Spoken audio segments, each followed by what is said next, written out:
My name's Stuart Mead, and I work at Red Mai, the home of Fire Island, the Isle of Man's only chili farm.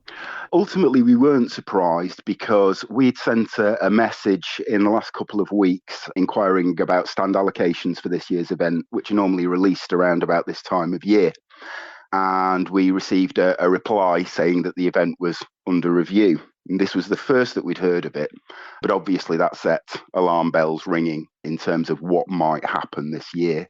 We hoped, with it only being 3 months out from the event itself, that there will be some resolution to it, perhaps some tweaks to the event or something like that. But to see it cancelled completely was a bit of a surprise. And you mentioned it being just 3 months until the festival. Is that enough notice for yourself and your fellow producers when it comes to cancelling an event like this because of the amount of planning that has to go into it? Yeah, there's two elements really that cause us an issue. One is the planning. Clearly, there are certain items, certainly for our business, which we can't procure on island, glassware being a classic example. We produce hot sauces and chili honeys and things like that, so we require glassware for it. There's no provision of that on island, so we have to get it from the UK. And you do experience, particularly at the moment with supply chain issues, etc. in the UK, you can experience significant delays to getting those items actually on island here. And that's even before you get into potential disruption, logistical problems with the boat, etc. So yes, I mean, planning will be starting for us around now and for others earlier. And there's also really the financial implications. This is a key event in a lot of producers' calendars. A lot of people will be expecting the income, etc., from this event and would have planned for it. So again, to have it cancelled sort of fairly late in is it has a huge impact on what income businesses, small food businesses are now going to generate over the year. And the question we'd have on it really was, when was this decision actually taken? Because running an event of this size takes a significant amount of effort and planning on the behalf of the government. And I would envisage that process would have started many, many months ago. And I would assume that given its cancellation, that process never started. So as a result of that, one of the key questions for us would be when was that decision taken? And in terms of the review process that was undertaken, which producers and stakeholders were involved in it and fed into it? And you mentioned that this is a key event on the calendar for local producers. And can you just put into context just how much of an impact the festival has on your income as a business? Well, for us personally, it is one of the biggest days in our calendar, not just financially, but there's the other intangible benefits of it as well. You're meeting your direct customers. You're talking to the Mounts public, who are our key customers, and you're speaking to them directly, not via a retailer or a supplier. So you're getting great intel on your products, what you're doing, what's good, what's bad, what could be improved, what you could change. So there's a huge amount of intangibles associated with this as well, that speaking directly to your end consumer can only deliver. And that's one of the most important aspects of any food and drink festival happening anywhere in the world, is that opportunity to engage directly with your end customer. And I suppose there's also the opportunity to broaden your customer base as well, because we do get people coming to the island specifically for this event as well. So do you see a bit of that too? Yes, there's certainly that element as well. I mean, we've garnered contacts from the UK as a direct result of the Food and Drink Festival. So we've had businesses approach us regarding distribution in the UK of our products. That came directly out of the Food and Drink Festival, somebody visiting the stand there. So absolutely that occurs as well. We do understand that it is supposedly moving to an alternative model and changing to this meet the buyer concept. So what are your thoughts on that? I don't think that addresses any of the advantages that the Food and Drink Festival gives. As I mentioned earlier, this is an opportunity to meet your direct end consumer, not meet suppliers. As businesses, we're perfectly capable of gaining contacts with retailers and suppliers. We're on a very small island. There's a very limited number of retailers on the island. We're perfectly capable of meeting and engaging with them or them approaching us. What we can't do on a regular basis is meet that end consumer. And this process really doesn't address that. And I'd be curious as to what stakeholders and producers were involved in the review process that came to the conclusion that this was an appropriate alternative. Well, I was going to ask, because were you consulted at any point about this, or any of your fellow local businesses consulted about the cancellation of this event?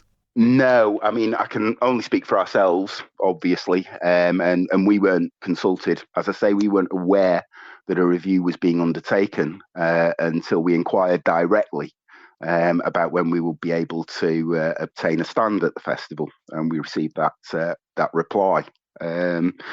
So yes, there was no consultation with us, and again, I'd be very interested to know which producers and stakeholders were involved in the process, because surely if we're going to make a decision to reinvent the wheel, if we're going to decide that a food and drink festival, which we've been told generates huge amounts for the economy in the past and has huge benefits for local businesses and local consumers, why have we suddenly decided 12 months on from the last one that actually that no longer works anymore, and we're going to have a wholesale change? I appreciate that last year's event had its problems, and they were predominantly weather related. There were other issues in terms of the Festival of Motor Vehicles closed off the prom with congestion, which made access difficult. The weather created all kinds of problems on the site itself, which was an issue. And also there was no media involvement in last year's food and drink festival, which was key. There was no presence from any media at the festival, so there wasn't that message going out there to people that this event is happening, and come down and see what it's all about. So there were lots of little things that caused problems with last year, but nothing that couldn't be easily addressed. And are you able just to paint a picture for me of what it's like on the island at the moment to be a producer, to be a food producer? What is the current climate? It's a difficult climate at the moment. Obviously, we personally, we have faith in what we're doing. We have faith in the product.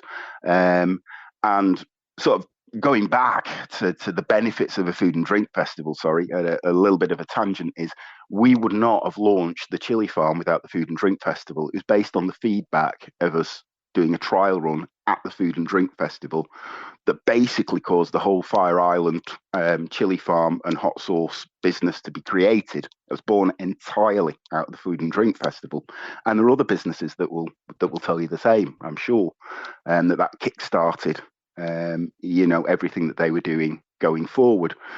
The climate is difficult at the moment. Cost of living crisis is very, very real. People are having to watch their pockets.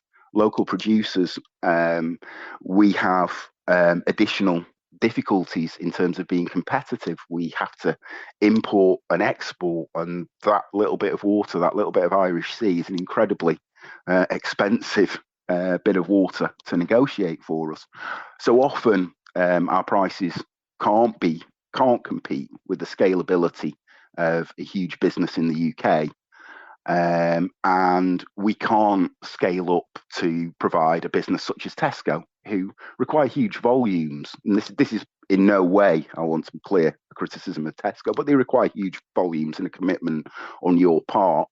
And it's difficult for small or medium producers to get there. And what Food and Drink Festival does is it provides an opportunity to bridge that gap for your small and medium producers to maybe get to a stage where they can expand and where they can grow. And this alternative model or strategy that's being explored seems very, very sort of keyed into the export market, not the local market, not about that engagement between local producers and local customers. And I think that emphasis is quite disappointing that that's been lost. So in terms of government, really, what message do you think this move sends from government to local producers on the island? I think it just demonstrates a real disconnect between the messaging that's coming out about how important the food industry is to the island in terms of tourism, in terms of the economy, how important it is. There seems a huge disconnect between that and cancelling the only main expo event for local producers to market their wares. And I'd just like to understand how this decision has been reached, who was engaged within that process, why it was published so late on in the day, how long it's been going on for, and how long have they actually known that this was going to be the end result, and why it wasn't communicated sooner, why people weren't engaged with it, and why they feel that this alternative strategy is an appropriate replacement. Hi, I'm Nina from Chocolates of Man. I was a little shocked. I had sent an email out earlier on the week, basically asking for an update, why we hadn't heard. And nothing came back. And then this email came out late last night. Little shocked. A lot of us are shocked because obviously we all talk to each other, the food producers here on the island, and where we're going to get our sales that we'd get at the Food and Drink Festival. Because how much do you rely on the Food and Drink Festival as a business? How much are you able to actually make at that festival? I go through over 100 kilos of chocolate and I sell over 500 bags of chocolates, to give you an idea. And it's just small little business, and I make it all 2-3 days beforehand. So it's all fresh, handmade flavoured chocolates. It's a lot of chocolate to go through in 2 days. It's like Christmas has come early for me, basically. I get these hits at Christmas and Easter and the Food and Drink Festival. And without that, I wouldn't get known. It gets us out in the open market. People then know who you are. And then they come and say, oh, right, we'll have an order from you because we know who you are. We've tasted your chocolate. So the Food and Drink Festival is such a big thing. It really is. And I'm going to be lost without it this year. They are supposedly moving to an alternative model, and that would be a meet the buyer concept. What do you think of that kind of concept as an alternative? I'd be honest with you, the way the Food and Drink Festival is set up as it presently is, it does work. Yes, last year wasn't as good because we had clashes, we had bad weather, there was lack of support from media. Generally across the board, there was a lack of a lot of things. This meet the buyer, I'm not sure if it's going to work. We'll see what happens. But for us as food producers, we talk to the end consumers. They give us ideas, they help us develop new products or improve on what we already have on the shelves. And we're going to miss that. And that's going to be a big hole to fill. And if the meet the buyer fills it, fantastic. But if it doesn't, it's going to be a loss. What message do you think that this move sends from government to local producers and how it values them? It doesn't value them very well. With the freedom to flourish, which they've been going on for years about, isn't happening. We're not getting that chance for us as local producers to get out there and show our wares. We're being stamped upon. Doors have been shut, and that's how it feels. Where's the help that they say they're going to give us? There isn't any. That's how I feel at the moment. And I presume, I'm hoping a lot of my other food producers feel the same. What could they be doing to change that and to make food producers here on the island feel more supported? Be more open, be a bit more transparent, which is what they offer. Don't keep us in the dark like they have done with this. They've known probably for weeks that they were going to cancel it. Why wait till now? Why not tell us at the beginning of the year? There's a lot of reasons. And just the way the government is working at the moment is just no support whatsoever. The hospitality and catering, if you look across the island, doors are shutting.